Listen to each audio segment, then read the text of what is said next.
Hello friends, welcome to coding for you. दोस्तों, मेरा नाम है राम सिंगल। तो दोस्तों, टाटोसॉफ्ट की टेक्निकल इंटरव्यू का एक्सपीरियंस मैं ऑलरेडी आपके साथ शेयर कर चुका हूँ। Here comes the final interview, that is HR round. तो इस वीडियो में आपको बताने वाला हूँ कि एचआर राउंड में क्या मेरे साथ डिस्कशन हुआ। तो सारी चीज़ें मैं आपके साथ शेयर करने वाला हूँ। तो चलिए शुरू करते हैं। बट उससे पहले मैं चाहता हूँ कि आप वो दोनों वीडियो जरूर देखें। मैं लिंक आपको डिस्क्रिप्शन में दे दूंगा। तो लेट्स गेट स्टार्टेड। तो जो सबसे पहला क्वेश्चन था उनका वो था कि अबाउट माई सेल्फ। तो वो मेरा इंट्रोडक्शन पूछ रहे थे, तो उसमें मैंने ये क्वेश्चन ऑलरेडी टेक्निकल इंटरव्यूज में भी कवर किया हुआ है। तो वही चीज़ें मैंने यहाँ पर रिपीट की कि मैंने अपना नाम बता दिया, एड्रेस बता दिया, अपनी एजुकेशन बता दी, और इसमें मैंने केवल ग्रेजुएशन को रखा। फिर मैंने अपना वर्क एक्सपीरियंस उनके साथ शेयर कर दिया कि मैंने कब से इन्फोसिस को ज्वाइन किया था, कितने साल से मैं इन्फोसिस में हूँ, और क्या मेरा प्रोजेक्ट है। तो वो सारी चीज़ें मैंने एक्सप्लेन कर दी। अब उसके बाद उन्होंने उन्होंने मुझसे पूछा कि फैमिली बैकग्राउंड क्या है, क्या पिताजी क्या करते हैं, पापा क्या करते हैं। तो वो भी मैंने बता दिया कि मेरी फैमिली में कितने मेंबर्स हैं और कौन क्या करता है और पापा का क्या ऑक्यूपेशन है। तो वो चीज़ें मैंने उनको बता दी। उसके बाद उन्होंने मेरे से 10th और 12th की एजुकेशन के बारे में पूछा कि आपने 10th और 12th कहाँ से की हुई है और कैसे की हुई है। तो वो भी मैंने पूरी एक्सप्लेन कर दी उनको कि मैंने 10th कहाँ से की है, कौन से स्कूल से की है, मेरा क्या परसेंटेज था उस टाइम पे, किस बोर्ड से की है, और 12th भी मैंने बता दिया कि मैंने किस बोर्ड से की है और क्या मेरा परसेंटेज था, कौन से स्कूल से की है। तो वो सारी चीज़ें मैंने उनको बता दी, एक्सप्लेन कर दी। उसके बाद उन्होंने मेरे से पूछा कि आपकी जो करंट प्रोजेक्ट है, आप जिस प्रोजेक्ट पे काम कर रहे हो, उससे आपकी क्या लर्निंग्स हैं। तो वो भी मैंने बता दी कि मेरी करंट प्रोजेक्ट से क्या लर्निंग्स हैं, कैसे मैंने टेक्नोलॉजी पे जो ट्रेनिंग की थी वो मैंने कैसे इम्प्लीमेंट की, और प्रोजेक्ट में हम कौन कौन से नए टूल्स यूज कर रहे हैं जिनका मेरे को पहले आइडिया नहीं था, बट अब मैं उनमें काम कर रहा हूँ। तो वो चीज़ें मैंने सारी एक्सप्लेन कर दी। कैसे ऑटोमेशन टेस्टिंग मैंने बता दी कि ऑटोमेशन टेस्टिंग का मेरे को पहले कोई आइडिया नहीं था, बट हम अपने प्रोजेक्ट में ऐसे यूज़ कर रहे हैं, तो वो भी चीज़ मेरे को एक नई सीखने को मिली। तो वो सारी चीज़ें मैंने ऐसे एक्सप्लेन कर दी। और मैंने साथ में गिट और जीरा का भी थोड़ा जिक्र कर दिया कि वो चीज़ें मेरे को पहले नहीं आती थी, वो भी मैंने अभी प्रोजेक्ट के थ्रू ही सीख पाया हूँ मैं उनको। तो जब ये सारी चीज़ें मैंने बता दी, तो उन्होंने फिर मेरे से अगला क्वेश्चन किया। तो अगला क्वेश्चन जो उन्होंने पूछा वो थोड़ा सा हटके था। वो उन्होंने पूछा कि ऐसी 2 चीज़ें बताओ जो तुमको इन्फोसिस में पसंद नहीं आई। तो थोड़ा सा इसमें मैं कंफ्यूज हो गया कि ये तो थोड़ा ऐसा क्वेश्चन है जिसमें हम कभी फंस भी सकते हैं। तो थोड़ा सा मैंने सोचा कि ऐसी कौन सी चीज़ें हैं जो मुझे पसंद नहीं है, या फिर मान लो कि मैंने एक्टिंग की सोचने की। एक्चुअली मेरे को नहीं बोलना था कि ऐसी कौन सी चीज़ें हैं जो मैंने पसंद नहीं की। और मैं आपको भी यही सलाह दूंगा कि अगर आपको कोई ऐसी चीज़ है जो पसंद नहीं आई आपको अपनी कंपनी में, तो भी आप मत बोलो। तो फिर मैंने इसका जो आंसर था वो एक पॉजिटिव वे में दिया। कैसे कि मैंने थोड़ी देर सोचा और मैंने कहा कि ऐसी तो कोई स्पेसिफिक चीज़ नहीं मेरे माइंड में अभी आ रही है कि जो मेरे को इन्फोसिस में पसंद नहीं आई। बट अगर आप मेरे से पूछो कि आपको कौन कौन सी चीज़ें इन्फोसिस में पसंद आई, then I can give you some examples. तो फिर उन्होंने कहा कि अच्छा बताओ कौन कौन सी चीज़ें आपको पसंद आई। तो मैंने ट्रेनिंग का एक्सप्लेन कर दिया कि यू नो ऑलरेडी कि इन्फोसिस की ट्रेनिंग बेस्ट होती है। तो वो मेरे को एक बहुत अच्छी चीज़ इन्फोसिस में लगी।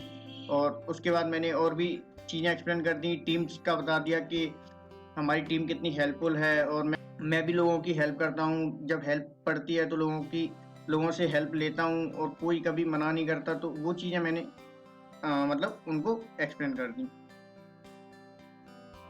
फिर उसके बाद जो उन्होंने मेरे से पूछा वो था कि एक्चुअली मेरे जो ज्वाइनिंग डेट थी और जो मेरी ग्रेजुएशन थी उसमें लगभग 6 मंथ्स का गैप था। तो उन्होंने पूछा कि ये आपने 6 मंथ्स अपने कैसे स्पेंड किए। तो मैंने उनको एक्सप्लेन कर दिया कि एक्चुअली में मैंने एक प्रोजेक्ट जो मेंशन किया हुआ है अपने उसमें रेज्यूमे में, और मैंने उस प्रोजेक्ट पे ये 6 महीने में काम किया। और मैंने ये भी बता दिया कि मेरा टीममेट उस टाइम पे कौन था। थोड़ा सा फिर उन्होंने टीममेट के बारे में पूछा जो एक्चुअली मेरे बड़े भैया थे। तो वो भी पूछ रहे थे कि वो क्या करते हैं इस टाइम पे। तो वो भी मैंने बता दिया कि वो कहाँ पे हैं, कैसे क्या करते हैं। तो that is the discussion about दो 6 मंथ्स। एंड देन उसके बाद जो उन्होंने मेरे से पूछा वो था कि आप JEE मेन में आपका क्या स्कोर था और आपकी कॉलेज लाइफ कैसी रही। तो वो भी मैंने बता दिया JEE मेन का मेरा क्या स्कोर था और उस टाइम पे मेरा कट ऑफ क्लियर हुआ था नहीं हुआ था। वो सारी चीज़ें मैंने एक्सप्लेन कर दी। आप इसको अपने हिसाब से एक्सप्लेन कर सकते हैं।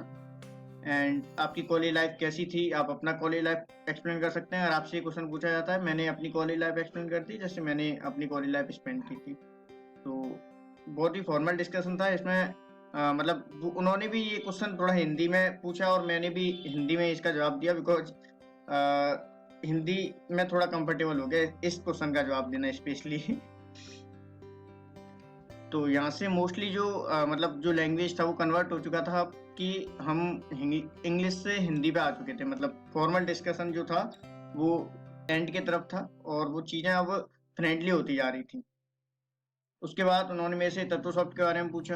तो एक्चुअली मैंने उनकी साइट गो थ्रू की हुई थी। तो मैंने वो कुछ पॉइंट्स थे वो मेरे को उस टाइम पे जितने मेरे को याद आए मैंने सारे बता दिए कि कौन उसका सीईओ है और कौन सी टेक्नोलॉजी में वो काम करते हैं, कितने प्रोजेक्ट्स हैं, कहाँ पे ऑफिसेज हैं। वो सारी चीज़ें मैंने जो भी वेबसाइट पे मेंशन था वो मैंने एक्सप्लेन कर दी उनको। और बाद में ये भी बता दिया मैंने कि मैंने सारी इन्फॉर्मेशन है वो वेबसाइट से आपकी रीड की हुई है। उसके बाद उन्होंने मेरे से फाइनली इतना डिस्कशन हो चुका था, उसके बाद उन्होंने फाइनली मेरे से पूछा कि आपकी क्या सैलरी एक्सपेक्टेशन है। और भी एक आध दो क्वेश्चन पूछे हो तो मेरे को याद नहीं है, बट देन फाइनली उन्होंने मेरे से पूछा कि क्या आपकी सैलरी एक्सपेक्टेशन है। तो मैंने अपनी जो एक्सपेक्टेशन थी वो मैंने उनके सामने रख दी कि क्या मेरी एक्सपेक्टेशन है। और उसके बाद उन्होंने कहा कि मेरी एक्सपेक्टेशन उनको थोड़ी सी ज़्यादा लगी। तो उन्होंने कहा कि आपकी एक्सपेक्टेशन तो थोड़ी सी ज़्यादा है। फिर उन्होंने इसके बाद क्या किया, उन्होंने अपना जो ऑफ़र है वो मेरे को बताया कि हम इतना दे सकते हैं आपको, और साथ में कंपनीज की कुछ पॉलिसीज बताई और न्यू एम्प्लॉयज के लिए क्या बेनिफिट्स हैं कंपनी में वो उन्होंने पूरे एक्सप्लेन किए। तो बेनिफिट्स तो काफ़ी सारे बताए उन्होंने और काफ़ी सारे मेरे समझ में भी आ गए, लगभग सारी समझ में आ गए। तो फिर उन्होंने मतलब पूरा एक्सप्लेन किया कि कैसे वो न्यू एम्प्लॉयज़ को क्या प्रोबेशन पीरियड है, क्या हाइक रहती है जनरली, क्या एवैल्यूएशन पीरियड रहता है, कितनी लीव्स रहेंगी। तो वो सारी पॉलिसी जो रहती हैं एक कंपनी के अंदर वो उन्होंने मेरे को बताई। और फिर फाइनली उन्होंने मेरे को बोला कि आपके पास आप थोड़ा सा टाइम है आपके पास। मैंने उससे पहले ये पूछा कि था कि ये आपका फाइनल ऑफर है या कुछ नेगोशिएशन हो सकता है इस पर। तो उन्होंने कहा this is our final offer for you. तो मैंने कहा ठीक है। फिर उन्होंने खुद ही बोल दिया कि आप थोड़ा सा टाइम ले सकते हो, कोई दिक्कत नहीं है, आप सोच के मेल कर देना और सारी चीज़ें, फिर उसके बाद हम मतलब इसको आगे ले जा सकते हैं। तो मैंने कहा ठीक है, thank you for your time and it was a nice discussion. अच्छा था डिस्कशन, काफ़ी फ्रेंडली था। मतलब शुरुआत में हम इंग्लिश में थे, बाकी फिर धीरे धीरे चीज़ें फ्रेंडली होती गई और मनपसंद लैंग्वेज में अपन बात कर सकते थे, ऐसा हो गया। तो प्रेशर तो मैंने पहले ही नहीं लिया था क्योंकि एक्चुअली में ये एचआर राउंड था। तो मेरे को पता था कि एचआर राउंड में डिस्कशन होगा और अपन को सच बोलना है, जितना अपन बोल सकते हैं उतना। मेरा जो एक्सपीरियंस था इस इंटरव्यू से तो वो ये था कि आप ज़्यादा से ज़्यादा एचआर राउंड में ज़्यादा से ज़्यादा आप सच बोलने का ट्राई करो। बिकॉज आप अगर झूठ बोलोगे या आप उसको फिरकी लेने का ट्राई करोगे तो आप खुद उसकी फिरकी में फंस जाओगे। आई थिंक आपको ये वीडियो अच्छी लगी होगी। मैंने पूरा एक्सपीरियंस आपके साथ शेयर किया। तो thank you everyone for watching this video. See you in the next video. अब मेरे को जब भी मेरा इंटरव्यू होगा तो मैं उस पर अपनी ज़रूर वीडियोज बनाऊंगा, तो वो आपको आपके साथ में शेयर करूंगा। तो तब तक के लिए आप मेरे चैनल को सब्सक्राइब कर लीजिए, जिससे नई वीडियोज भी आपको मिलती रहेंगी। दोनों जो प्रीवियस इंटरव्यूज़ के एक्सपीरियंस है वो मैंने डाले हुए हैं अपने यूट्यूब चैनल पर, तो आप उनको भी जाके देख सकते हैं। लिंक आपको डिस्क्रिप्शन में मिल जाएगी। और अगर आप प्रॉब्लम सॉल्विंग में को कुछ दिक्कत आ रही है तो हैकर रैंक के मैंने काफ़ी सारे वीडियो सॉल्यूशंस इस पर बनाए हुए हैं, तो आप उनको भी देख सकते हो। मैंने डेटा स्ट्रक्चर की लिंक लिस्ट की एक प्लेलिस्ट बनाई हुई है, तो आप उसको भी देख सकते हो, आप अगर लिंक लिस्ट के क्वेश्चंस में आप कहीं स्टक हो रहे हो तो थैंक यू एवरीवन।